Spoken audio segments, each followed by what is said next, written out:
And welcome back to Ozarks Live. Something really interesting today. Here to share more insight on this new documentary is Andy Klein. It is great to see you. Same. Thanks Professor for coming in. of journalism and media over at Missouri State University. You've done some documentaries before, Carbon Trace Productions. Give me a little background on how you started this whole documentary unit. Oh, boy, that's a story. The quick version is yeah, that that's the one we need. Yes, is that I just got a wild hair one day in 2014 and decided I wanted to give it a try. To that point, I hadn't done anything but news videos, you know, up to about 1:30. And we did, with students, I and some students of mine did the Downtown New American Dream documentary. Right. We got it into a festival, we won an award, and we just kept going. That's awesome. All right, now you've recently, not released, but completed, I guess might be the right word, a new documentary. Tell us a little bit about that. It's called A Vietnam Peace Story. And it's about a group of Marines going back to Vietnam and visiting the site of a particularly harrowing battle. Wow. And we were there 53 years to the day that the battle occurred. Really? They got to meet three former North Vietnamese soldiers that fought against them that same day on that same hill during the trip. And it was quite a profound experience for them and for my documentary crew as well. My goodness, there's some amazing video here. How did you find these guys? How did this come about? Well, they found me. Okay. Gary Harlan, who lives here in Springfield, and knows Mark Biggs from Missouri State University. And in fact, Mark had gone to Vietnam on a trip that Gary had made earlier when Vietnam first opened up.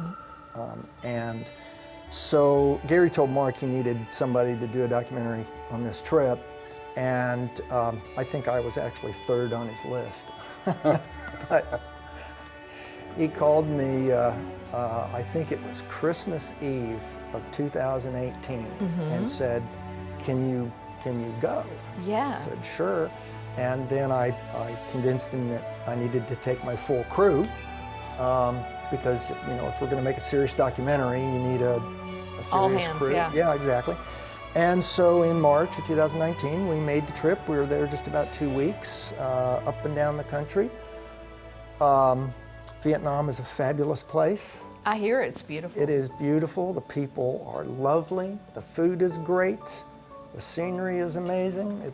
I highly recommend it. But you know you're going back in there and you're taking these people and you know it's probably going to be an emotional kind of thing, and you really don't know what you're in for.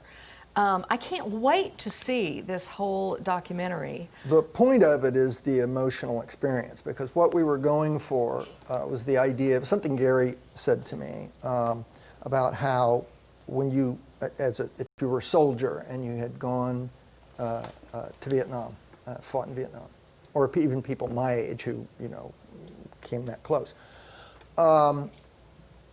Vietnam is a war. You hear Vietnam, you think war. Right. He said, but once you go back and process, it becomes a place and a people. And that's an emotional journey. And so Was this cathartic for these yes, men? very much so, and we believe we have that captured. Captured it? Yes, we did. And this is one of the reasons why we're being very aggressive about the film festivals we're entering. We've entered 3 or 4 of the Oscar nominating festivals. Wow, have you heard from any of these festivals not yet? Okay. We just finished the film up Exciting. on the 2nd of December, and I've, over the last couple of weeks, have been entering the various festivals that have deadlines that are still, you know, some Sure. weeks away. We'll know, you know, another couple months. That's amazing. How many were in the crew that you took? 4. There were 4. Okay. How do you make it? How do you fund this? This has got to take some money to go to Vietnam, take 4 people, put this together. It takes a lot of time. It does, yes.